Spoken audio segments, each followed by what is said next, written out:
Assalamualaikum warahmatullahi wabarakatuh. Salam kebajikan, selamat pagi, selamat siang, selamat sore untuk adik-adik rekan mahasiswa Universitas Terbuka di seluruh Indonesia yang saya banggakan. Alhamdulillah, puji Tuhan, sekarang kita sudah memasuki sesi kelima di mata kuliah organisasi dan saya ingin menyampaikan video tutorial. Tema di kelima ini adalah kompleksitas suatu organisasi. Adik-adik mahasiswa yang saya banggakan bahwa suatu organisasi itu dibentuk tentu punya susunan, ya, yang mana susunan dalam suatu organisasi ini untuk memenuhi kebutuhan daripada pengguna, ya, baik organisasi itu sendiri atau mungkin masyarakat atau mungkin konsumen kalau itu suatu organisasi bisnis.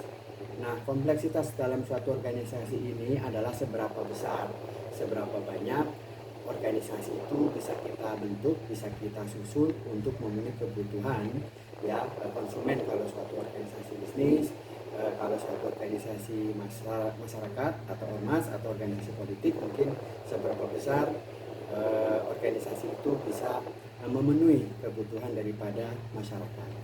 Nah, dalam kompleksitas organisasi ini kita memiliki dua stratifikasi, ya. Ada dua pembagian. Yang pertama adalah diferensiasi secara horizontal. Jadi seberapa besar, seberapa banyak suatu organisasi kita susun untuk memenuhi kebutuhan konsumen, katakanlah, atau kebutuhan masyarakat. Ya, misalnya kita butuh untuk bagaimana melayani suatu kebutuhan pembelian, kebutuhan distribusi, kebutuhan keuangan atau pendanaan dan sebagainya, sehingga pekerjaan-pekerjaan tadi bisa memenuhi kebutuhan konsumen.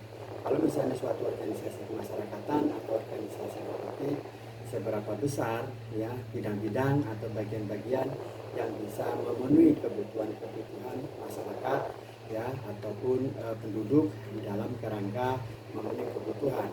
Misalnya apakah dari sisi sosial perlu diadakan suatu susunan organisasi, dari sisi keagamaan, ya, ataupun dari sisi yang lain. Jadi kompleksitas ini yang pertama adalah diferensiasi secara horizontal. Seberapa banyak elemen-elemen ini bisa kita tentukan, kita bentuk.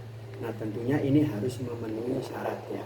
Syarat pertama misalnya jenis pekerjaan apa yang harus kita sediakan, ya, yang harus kita optimalkan untuk bisa memenuhi kebutuhan konsumen atau masyarakat. Lalu syarat apa yang harus dibutuhkan, ya, dalam organisasi tersebut supaya bisa mumpuni atau dikatakan secara profesional dalam melayani konsumen atau melayani masyarakat.